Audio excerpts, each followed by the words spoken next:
খুবই ভালো লাগলো যে আসলে নজরুল বর্ষ, যে একটা বছর আমরা নজরুলকে জানবো, আমরা নজরুল যে অসাম্প্রদায়িক কবি, দ্রোহের কবি, প্রেমের কবি, হ্যাঁ। তো আসলে এই যুব সমাজ এবং যে ছোট ছোট বাচ্চারা আছে, আসলে সবারই উচিত এই নজরুল সম্পর্কে জানা, বোঝা।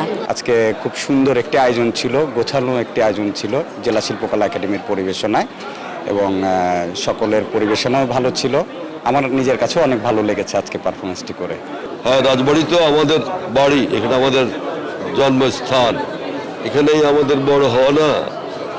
নজরুলের এখানে দেশব্যাপী কর্মসূচি হচ্ছে, এটা নজরুল বর্ষের অংশ হিসাবে আজকের এই কর্মসূচি।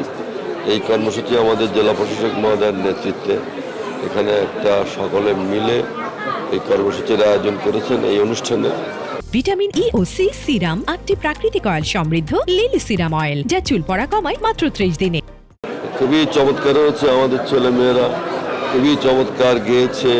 তারা সম্মিলিতভাবে এখানে নৃত্য পরিবেশন করেছে, খুবই চমৎকার। আমি মনে করি যে নজরুলের এই বর্ষ পালনের ভেতর দিয়ে আমাদের এখানে সাংস্কৃতিক অঙ্গনে যে অচলায়তন ছিল সেটা অনেকটা কেটে যাবে, এবং আমাদের ছেলে মেয়েরা মানসিকভাবে, মনস্তাত্ত্বিকভাবে বাংলার যে সংস্কৃতি, সেই সংস্কৃতিকে তারা ধারণ করবে, এবং আমাদের এখানে সাবলীল সুস্থ সংস্কৃতি গড়ে তোলার ক্ষেত্রে, গড়ে ওঠার ক্ষেত্রে এটা একটা গুরুত্বপূর্ণ ভূমিকা পালন করবে।